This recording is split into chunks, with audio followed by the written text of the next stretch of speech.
अगर मैं आप लोगों से पूछूं what is the object, what is the single the sole object of corporate business, तो आंसर आएगा profit making, to earn profit, लाभ कमाना।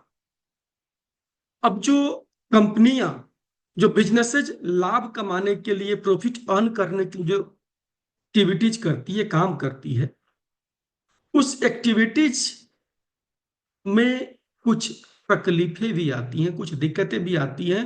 और वो दिक्कतें खास करके वैसी दिक्कतें जो कि समाज को झेलना पड़ता है, जो समाज के लिए होता है दिक्कतें, मैं उनकी बातें कर रहा हूं।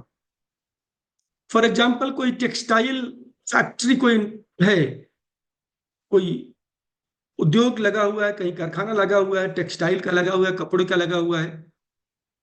आप देखेंगे वहां पर जो उनके ट्रक्स आते हैं, उस ट्रक्स के आने से रास्ते खराब हो जाते हैं, आसपास के रोड्स में गड्ढे पड़ जाते हैं। बारिश का मौसम आ रहा है, गड्ढे पड़ेंगे और उसमें पानी भर जाएगा। वहां पर किसके बच्चे गिरते हैं? जो आसपास के लोग हैं, जो मजदूर हैं वहां के, उनके बच्चे गिरते हैं। माली के बच्चे नहीं गिरते उसमें। जो वहां पर मशीनों के चलने से नॉइज पोल्यूशन हो रहा है, वो नॉइज पोल्यूशन की मार किसको झेलना है? वो नॉइज पोल्यूशन का मार झेलना है जो वहां पर उस समाज में लोकली वहां पर लोग जो रह रहे हैं, उनको सफर करना है उस नॉइज पोल्यूशन से। जो वहां पर एमिशंस हो रहे हैं, जो वहां पर गंदे पानी वाटर एमिशंस हो रहे हैं, जो चीजें वहां से आ रही है बाहर, जो कचरे निकल रहे हैं, उनसे जो एनवायरमेंट, वाटर, ये सब चीजें पोल्यूट हो रहा है। उस पोल्यूशन का मार किसको झेलना है? उसको समाज को झेलना है।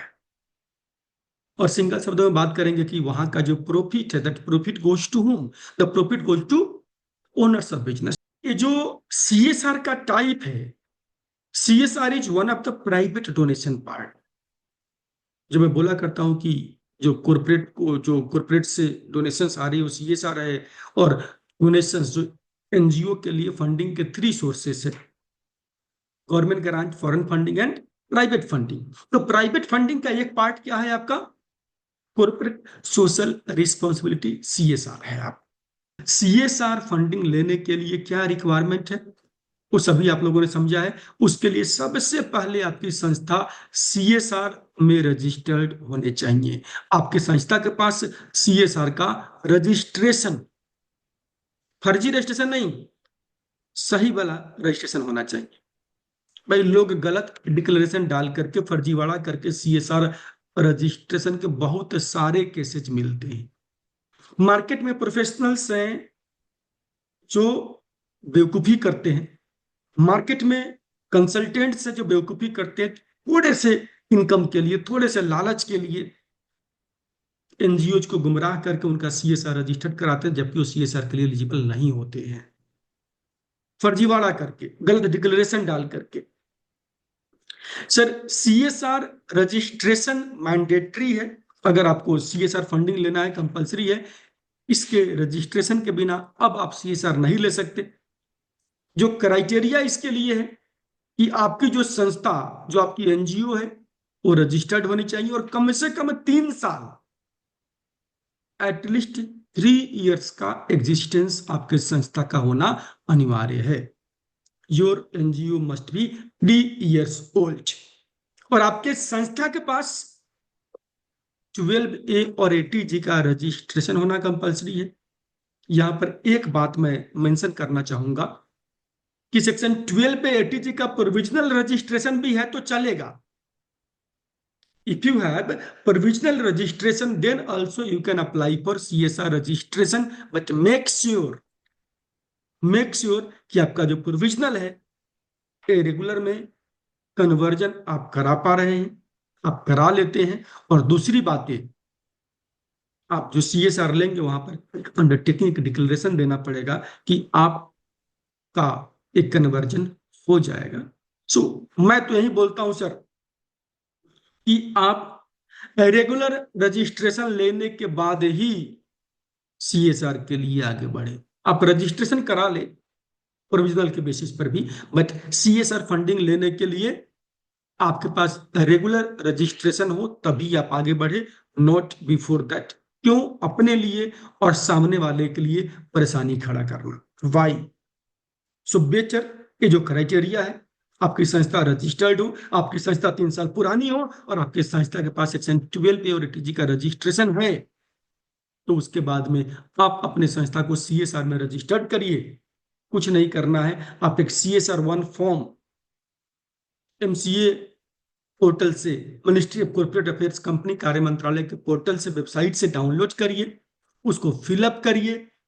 फिलअप करने के बाद में उसको डिजिटली साइन करना है। आपको ध्यान ये रखना है कि जो उसमें ईमेल आईडी और मोबाइल नंबर डालेंगे वो आपका अपना होना चाहिए। Don't put mobile number and email ID of consultant, otherwise आप हमेशा के लिए डिपेंडेंट हो जाएंगे उस कंसल्टेंट के ऊपर कि हमेशा ईमेल आईडी, मोबाइल नंबर, जो OTP जो है ईमेल का, मोबाइल का, वो उसी नंबर पे जाएगा और इसके बिना आपका आगे नेशनल CSR एक्सचेंज पोर्टल पे काम आपका आगे बढ़ेगा ही नहीं। सो उसके बाद में डिजिटली साइन करिए और साइन करने के बाद में इसको CSR 1 अपलोड कर देंगे, तुरंत उसी सेकंड आपका सर्टिफिकेट वहां से आ जाएगा। सो जो डॉक्यूमेंट्स रिक्वायर्ड है, आपका रजिस्ट्रेशन सर्टिफिकेट संस्था का, 12 का रजिस्ट्रेशन, पैन कार्ड, मेंबर्स का नाम, डेजिग्नेशन, पैन, मोबाइल नंबर, और जो भी ऑथराइज्ड सिग्नेटरी है उनका डिजिटल सिग्नेचर सर्टिफिकेट होना चाहिए, क्योंकि साइन जो है डिजिटली होता है, और संस्था का ईमेल आईडी और आपका mobile number. So this is how the CSR registration certificate looks like. तो ये हो गया आपका बेसिक रिक्वायरमेंट जो आपको पूरा करना है CSR में अपने संस्था को रजिस्टर्ड करने के लिए। CSR फंडिंग किन चीजों के लिए मिलता है, किस काम के लिए मिलता है? लगी ऐसे तो अगर आप CSR रूल्स के अकॉर्डिंग बात करेंगे तो CSR हर काम के लिए मिलता है। जो भी समाज सेवा का काम है, जिससे समाज का कल्याण हो रहा है, वो सारे वर्क के लिए, सारे काम के लिए CSR मिलता है। जो मेन फोकस है गवर्नमेंट का, जो मेन फोकस कॉर्पोरेट का इंडिया में है, environment, labour rights, human rights, और सबसे ज्यादा हेल्थ सेक्टर और poverty alleviation through education, skill development and livelihood. So basically education, skill, livelihood पे तकरीबन 50% का CSR का एलोकेशन है। हेल्थ केयर सेक्टर में 25% का, रिमेनिंग 25% में बाकी सारे सेक्टर्स आ जाते हैं। अब sir, national CSR exchange portal है, एक पोर्टल है जिसका पर्पस NGO और CSR डोनर्स को कनेक्ट करना है। सो जो NGOज हैं वो अपने आप को रजिस्टर्ड कर सकते हैं। जैसे आपकी संस्था है, आपकी संस्था 3 साल पुरानी है, आपके पास 12 ATG है, आपके संस्था के पास CSR का रजिस्ट्रेशन है, तो आप अपने संस्था को नेशनल CSR एक्सचेंज पोर्टल पे रजिस्टर्ड कर सकते हैं। कुछ नहीं करना है सर, जाएंगे, अपना CSR नंबर डालेंगे, वेरीफाई करेंगे, OTP आपके पास आएगा, OTP वेरीफाई कर देंगे और ID पासवर्ड डाल लीजिए, कहानी खत्म। लोग इसके लिए भी कंसल्टेंट को 5-10 रुपए पे कर रहे होते हैं, जिसकी जरूरत नहीं है। हाँ, उसके बाद प्रोफाइल जो क्रिएट करना है यहाँ पर आपके संस्था का, for that profile creation you can take support of consultant.